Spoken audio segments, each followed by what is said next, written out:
কালকের খেলা নিয়ে কিছু কথা বলবো। তো ভাই কালকে যে আপনি খেলাগুলা দেখছিলেন কেমন উপভোগ করছিলেন কালকের খেলাগুলা? কালকে উপভোগ করবো কি, আর্জেন্টিনা তো বলই খায় না, কুত্তা কুত্তা খেলছে আর্জেন্টিনার সাথে। হ্যাঁ ভাই, আমি বুঝলি? শুনছিলাম নাকি এবার আপনার গোল্ডেন বুটটা মেসির পাওয়ার কথা ছিল। ওই বুটটার পা বলতো যে মেসি কি পেয়েছিল এবার জানেন, আমিও জানি, হাস্যকর একটা কথা বলছেন আপনিও। আর্জেন্টিনা যে জায়গায় বুট পাওয়ার আশা করে মাঠে নামছে এবং বিশ্বকাপ নেওয়ার জন্য কালকে আইছিল, হ্যাঁ কয়েছিল বিশ্বকাপ খেলতে আইছিল, কিন্তু বল হয় নাই, বুঝছেন? হ্যাঁ। তারপরে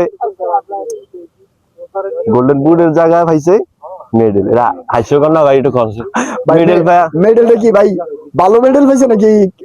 গলায় দড়ি না, দড়ি আছে না, দড়ি গুলো যে 30 টাকা দামে বিক্রি করা আছে না, আমরা জি ভাই। দেই ফাইনাল ম্যাচে, মানে যারা হারে তাদেরকে দেই, হ্যাঁ। তারা এগুলো নিয়েই ভাত ত্যাগ করছে, ও চোখের পানি ভাসে ভাত ত্যাগ করছে। শেষ বিশ্বকাপ মেসি, মেসি কিনে কিছু বলতে চাই না আমি। ম্যাচ দেখছিলাম আর্জেন্টিনার, কিন্তু তারা ভালো খেলছে। তাদের মিশরের সাথে একটি দুর্নীতি হয়েছিল আমি দেখছিলাম, কিন্তু ভাই হ্যাঁ অনেক দুর্নীতি ছিল। কিন্তু মিশরের ভাই আপনার কোসার কিন্তু অবজেকশন দিছে যে আমাদের এরকম হাত দিয়ে আপনার অবজেকশন দিছিল, কিন্তু ফিফা এটা গ্রহণ করেনি। আমি দেখলাম সেম টু সেম কালকে কিন্তু স্কলনি কিন্তু এটা সেম টু সেম এরকম হাত দিয়ে করছে। কিন্তু ওই যে কথা আছে না যে বাপকে ছাড়ে না, তা সেরকম কিন্তু আপনার কালকে এরকম হয়েছিল।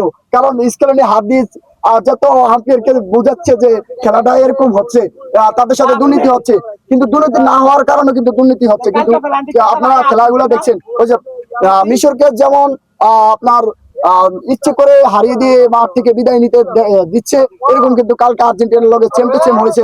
কেননা আর্জেন্টিনা ওই যে বাপকেও ছাড়ে না, এই জন্য 10 দিন একদিন